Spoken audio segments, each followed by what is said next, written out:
Hello, and welcome to Women in Retail Talks, the podcast where C-suite executive women in the retail space share their stories of professional growth, leadership development, personal journeys, and more. I'm Marie Albajes, managing editor of Women in Retail, a membership-based community of executive women at leading retailers and brands. Today, I'm so excited to be joined by Bree McKeen. She's the founder and CEO of Evelyn and Bobbie, which you might know creates wireless, seamless bras and intimates that really flex to your body. So Bree and I talk about her transition from corporate tech to entrepreneur, the challenges that associated with pitching, an intimates line to male investors, and how to be empathetic without feeling responsible for people's reactions, which is something that women face all the time. So, Bree, I'm going to bring you in. Thank you so much for joining me. Hi, Marie. I'm so happy to be here. I'm very excited for this conversation. I love the brand that you guys have built.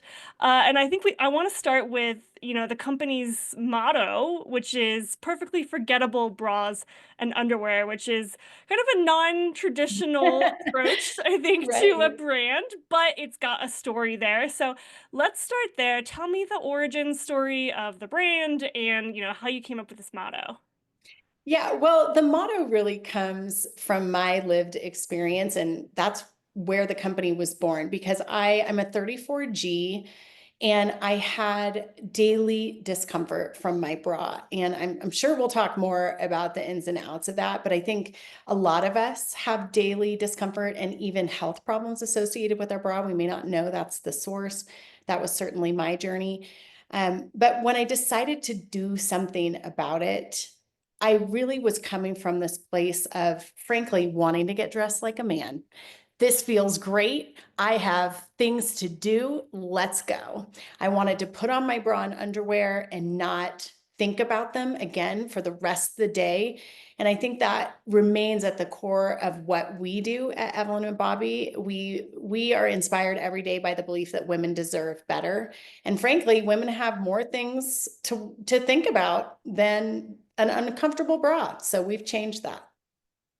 I love that. I'm just thinking about all the times that I come home from the office and the first thing that I want to do is like rip off my bra. Now, granted, I'm an A cup, so I don't have any of the issues that a lot of women Hey listening girl, we're might all be in it going through. together. But we're all in it, but we still have those same experiences, right? Yeah. So, I mean, what you said about, just being able to dress like a man and putting on, the standard uniform and going to work and not feeling uncomfortable. I mean, you experienced that and saw that when you were working in tech in Silicon Valley.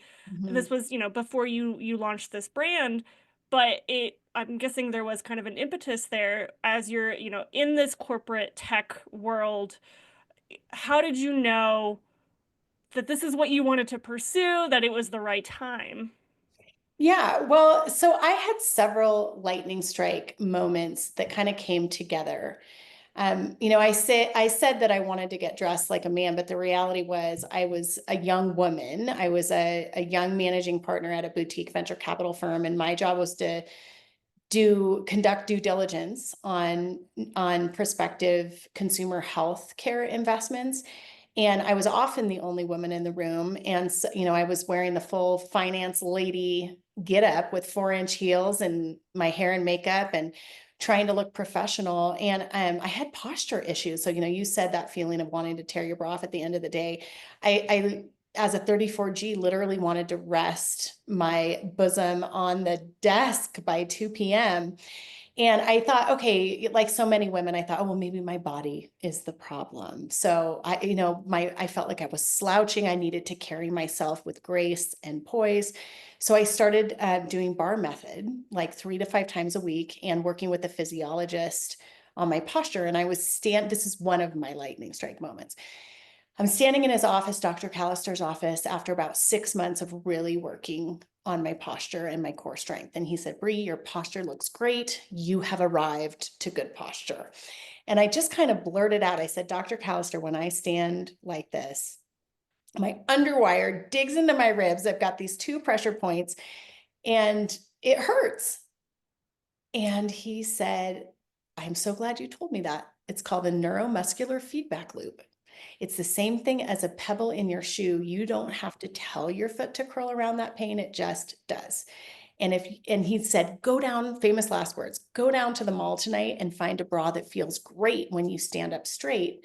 Otherwise, all this work that you're doing on your posture is for nothing. Your lizard brain essentially is going to tell you to curl around the pain. And this was this like aha moment for me, because I was like, hold on.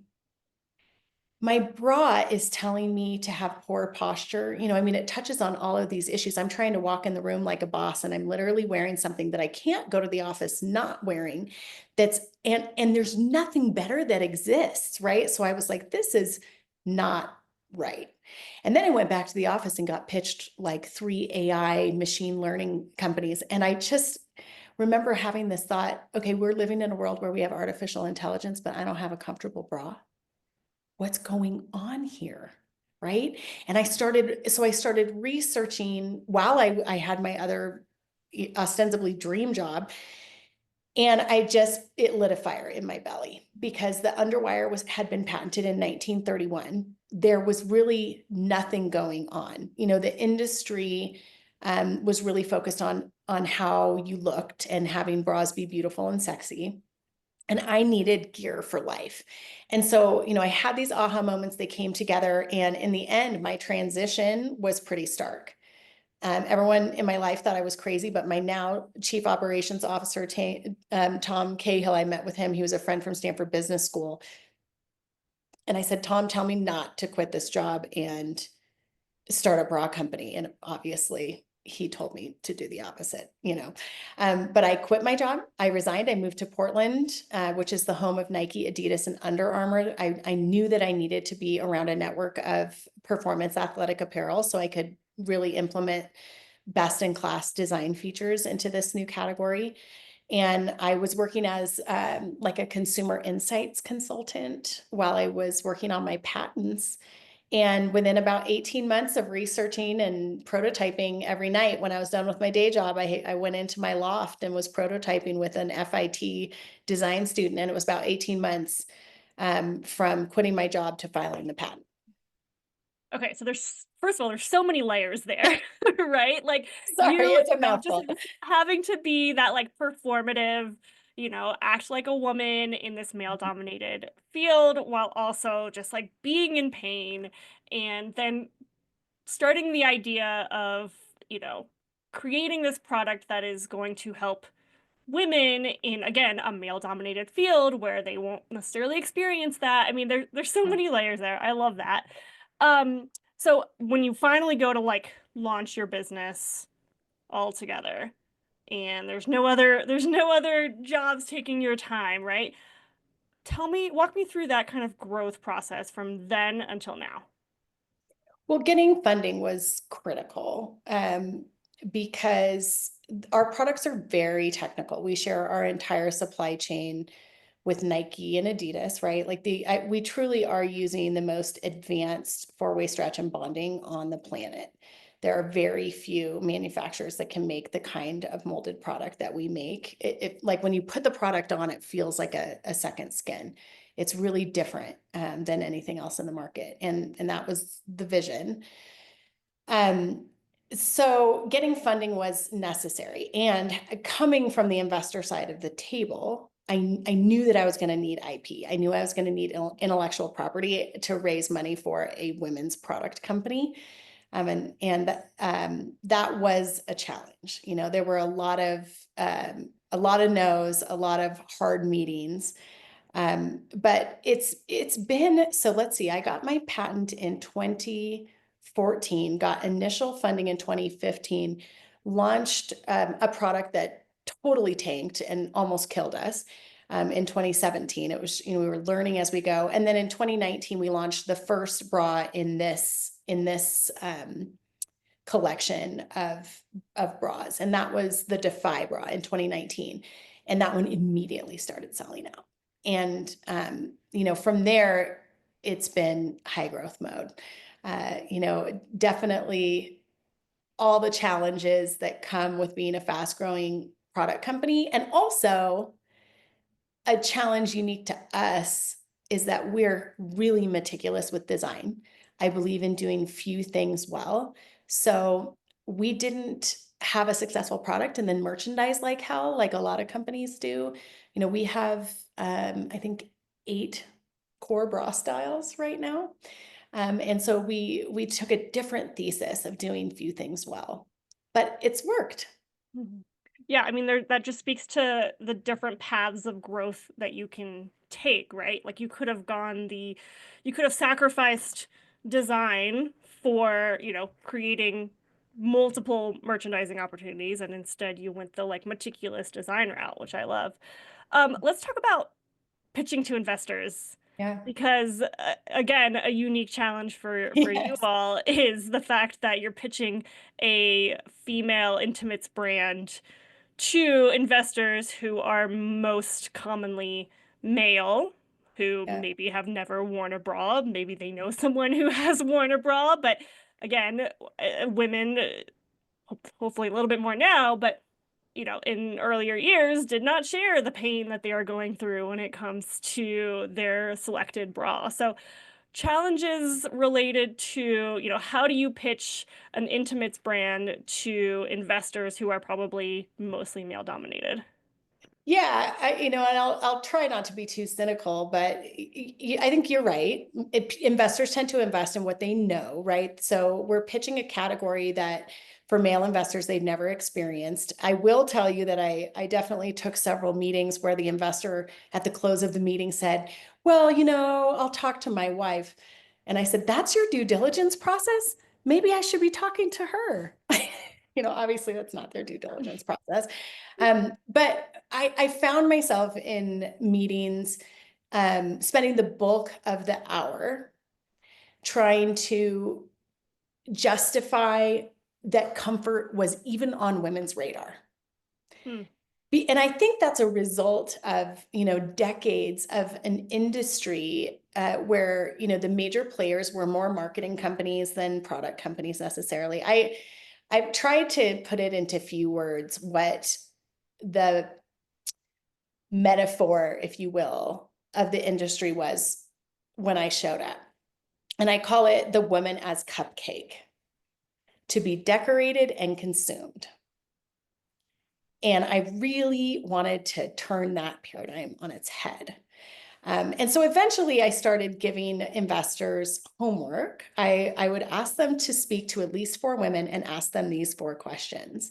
And if that was too much for them, then they weren't going to take the investment seriously anyway. And so it was Right. So almost like why waste your time? Yeah. it was a screener. But Yeah. for all of you ladies listening, you already know the answers to these questions. Okay. So how much do you love bra shopping?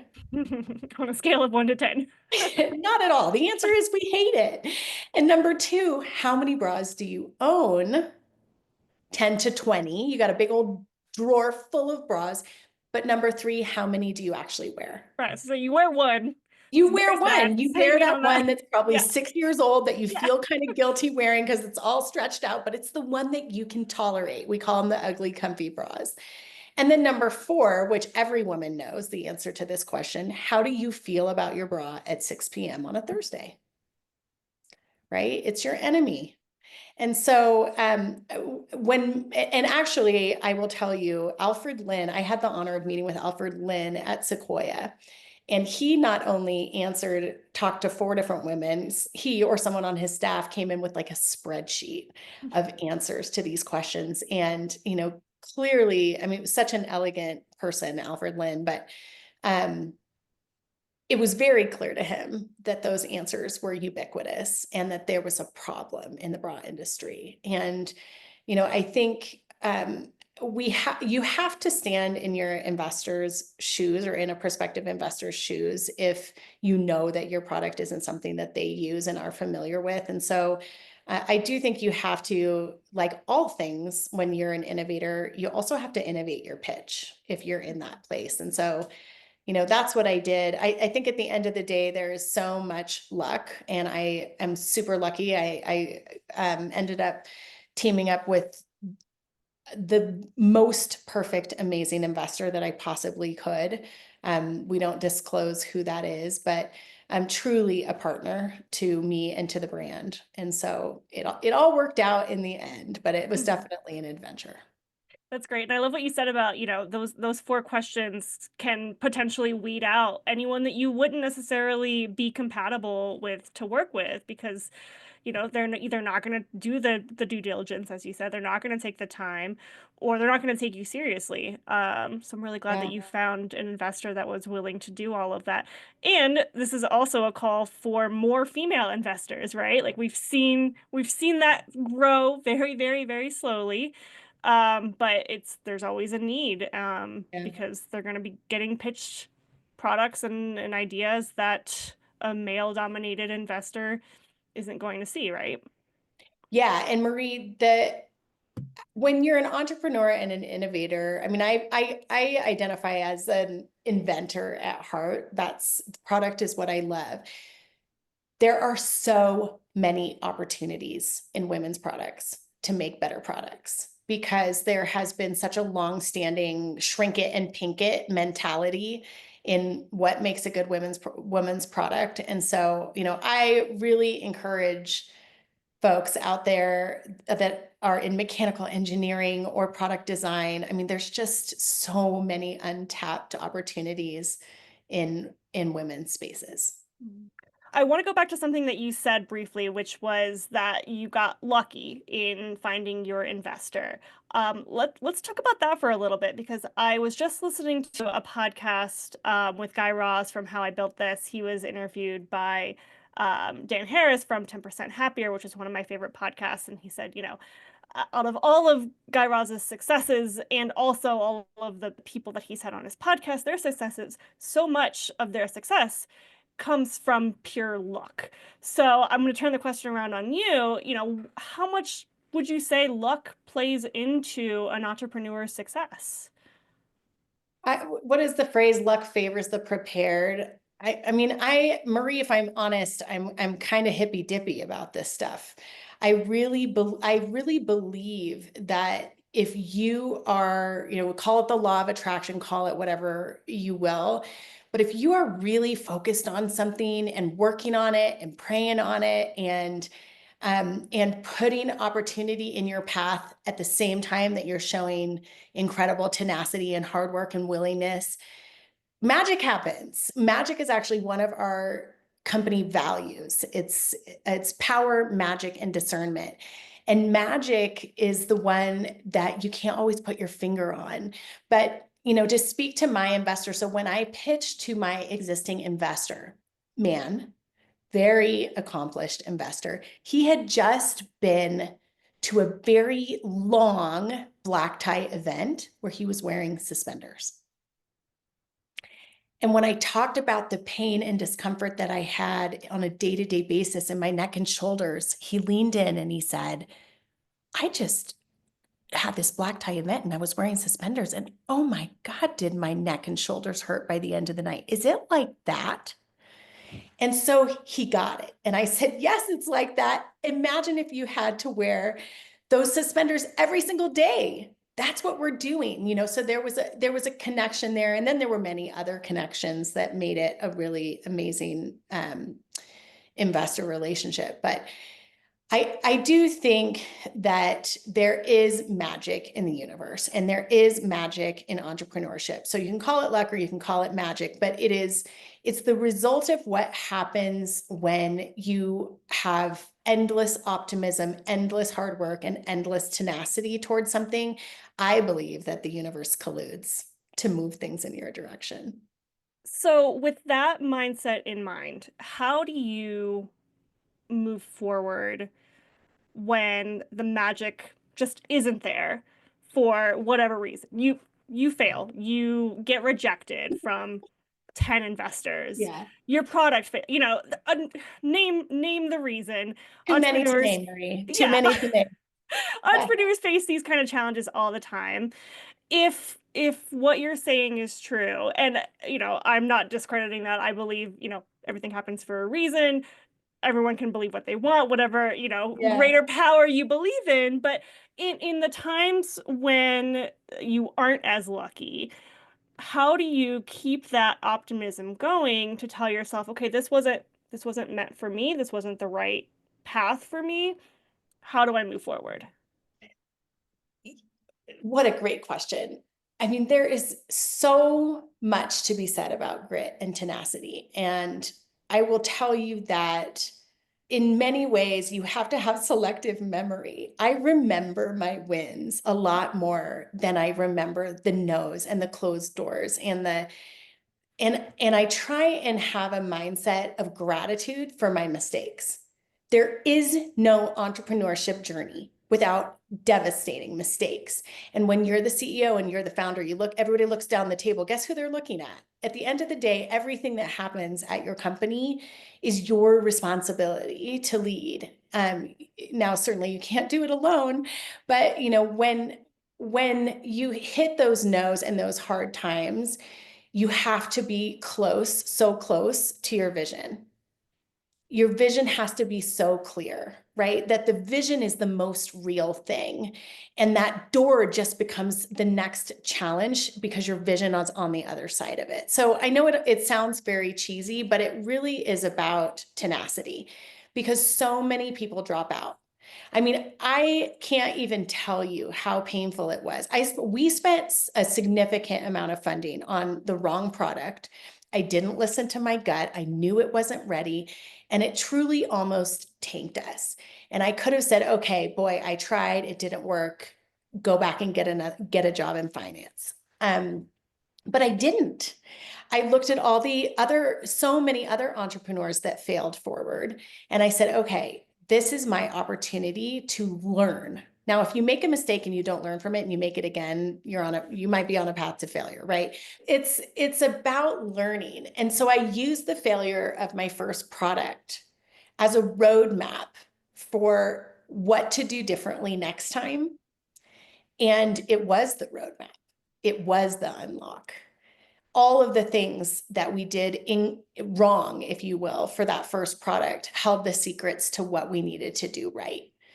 And so I think at the end of the day, Marie, it comes down to tenacity and clarity of vision. If you have those two things, well, and profitability, right? Like you have to have something that someone's willing to pay for. And I don't think that can be overemphasized either, right? You've got to be super focused on how you're going to earn that first dollar. And you have to remain super focused on profit, even if you're a person who cares about the holistic vision more than profitability. Profitability is the blood in your veins. If you don't have that, you won't survive. So, it's about profitability and not giving up and that clarity of vision. I think those are the three legs to the stool. And now, I mean, one of your company's biggest accomplishments has been launching in Nordstrom. I know you Yes. also launched in the UK last year. So, Yeah. given everything that we've talked about so far, are there any kind of strategic moves or decisions that you think were kind of critical to achieving the level of success that your company is seeing now?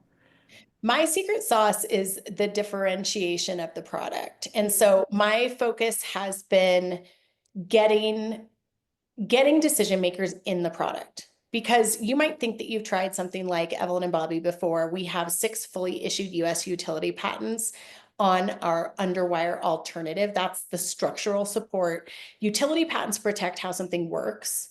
Design patents are more common, especially in fashion. They protect how something looks. We have utility patents, harder to get, more defensible.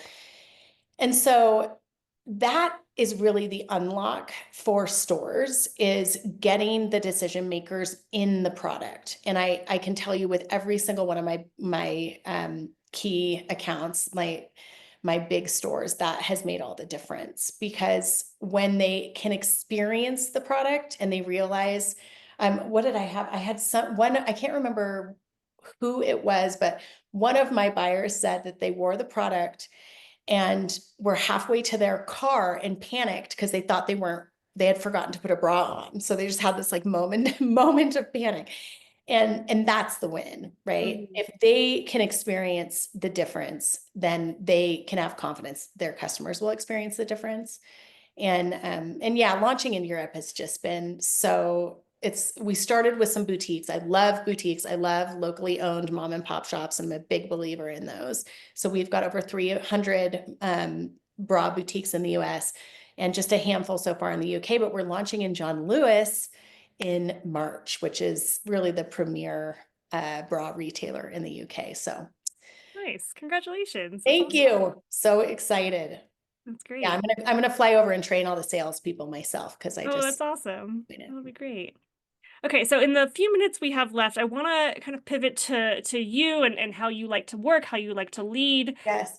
So, tell me about your team. How do you kind of get them going throughout the day? How do you keep them motivated?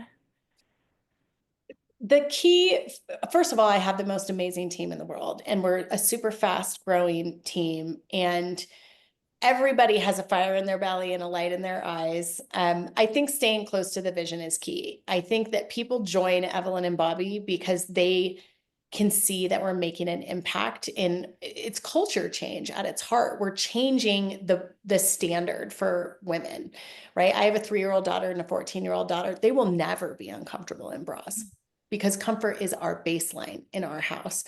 And then the most motivating thing is doesn't come from me. I will tell you, Marie, it comes from our customers. We have a Slack channel dedicated to consumer voice, to the customer voice, and we get love letters that will bring you to tears. So when I am having a challenging day and I don't know how to solve the latest problem, and I need a little bit of inspiration, I go to the customer voice channel. Yeah, I love that. That's great. You mentioned you have two children, Three. three Yes, children. three. So what are your non-negotiables when it comes to work-life balance?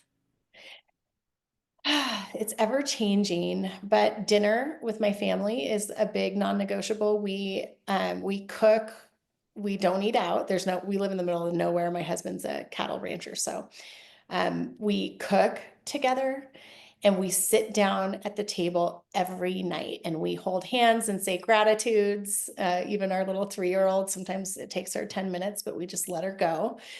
And we have a moment of connection and gratitude as a family. And that is a non-negotiable. So that one is really key for keeping my family close. And then the other one for me personally is sleep.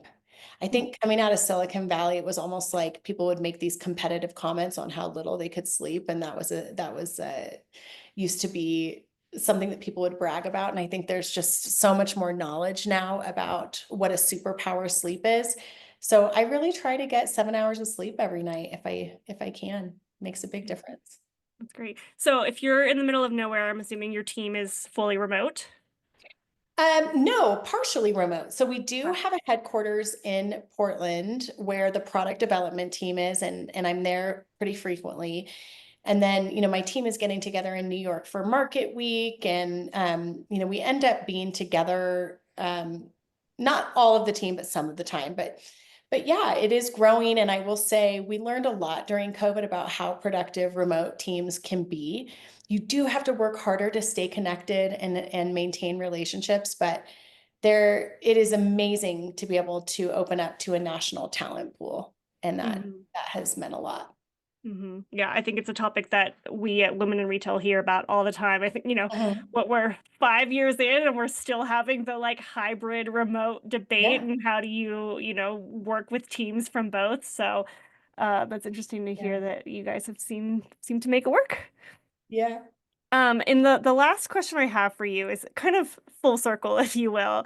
Mhm. I read another interview where you said, and I'm paraphrasing here, but you said that, women are not responsible for other people's discomfort. And I say it's full circle because we were talking about how Yeah. how much, discomfort there is for women who are wearing the wrong bra.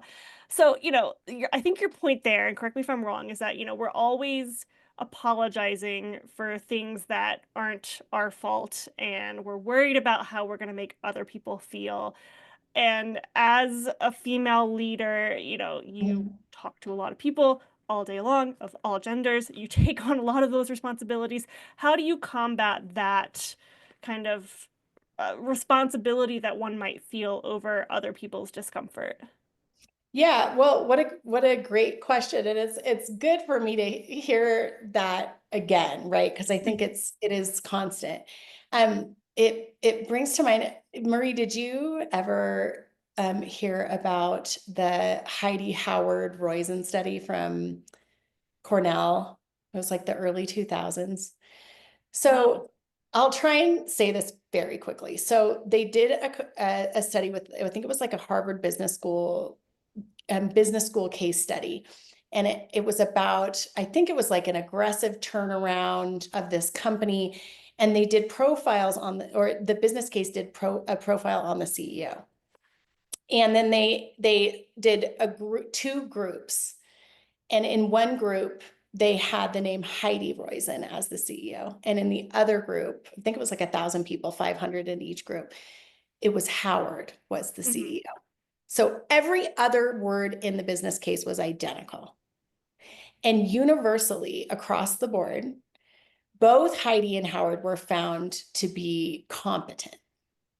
But Heidi was seen as she wasn't likable. She was self-serving. She was overly aggressive, not someone you would want to work for.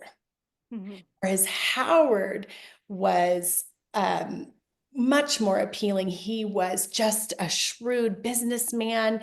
He was a decisive leader. He got the job done, right? And so I think the truth is, I think of myself as a leader a lot more than I think of myself as a female leader, but there is this backdrop of bias that exists. And I in my 20s, I read this book, which is probably really dated now, but it did help me turn a critical eye onto some of the ways that we do take up less space in the world, or the ways that we will adjust our own behavior to make the man in the room feel more comfortable. And I think it was Nice Girls Don't Get the Corner Office or something. Yeah, I read that in my 20s too. Yeah, and so I think it's to be a successful leader in a high growth company, it's hard. And I think regardless of whether you're a woman or not, you have to have an enormous amount of self-critique on what you're focusing on, where you're putting resources, where to cut waste, where to hold folks accountable. And I think the key is that you have to stay so laser focused on what the business needs. Be kind, have grace. Some days I'm good at it, some days I'm not. But it's okay if you aren't perfectly well liked at every juncture. You have a job to do. It reminds me of, I'm probably going to misattribute this, but I think it was Brene Brown who said, I love her. It's like a tennis match where, you're pinning the ball to the person who's going to have some kind of feeling about it, but that ball is now in their court, and you throwing that ball or hitting that ball into their side of the court has no relation to how they're feeling. Like they have the ball now and they get to feel what they feel, and that has no reflection on you as a person.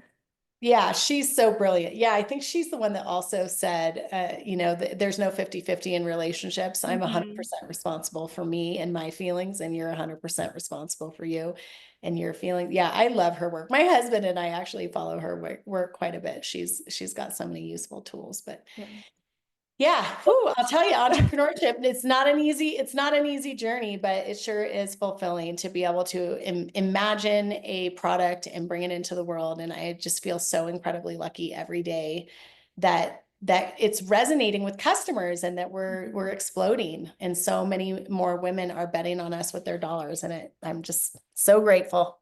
Yeah, that's great. Well, I'm honored to have had you on the podcast to share your story, and I wish you so much success. Can't wait to see what is next for your company, and we'll have to have you back on sometime. Thank you so much, Bree. I would love to come back. This has been so much fun, and what a terrific podcast. I think it's really a fantastic and important perspective.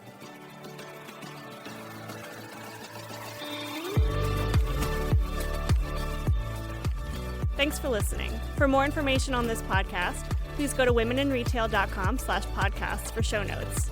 Women in Retail Talks is available on Apple Podcasts, Google Podcasts, Stitcher, and Spotify. Make sure to subscribe on our podcast channel page as well. If you've enjoyed this episode, please take a few moments to rate and review our show. Lastly, if you're a female retail leader interested in joining our community at Women in Retail Leadership Circle, visit womeninretail.com/apply. Thanks, and until next time, this has been Women in Retail Talks.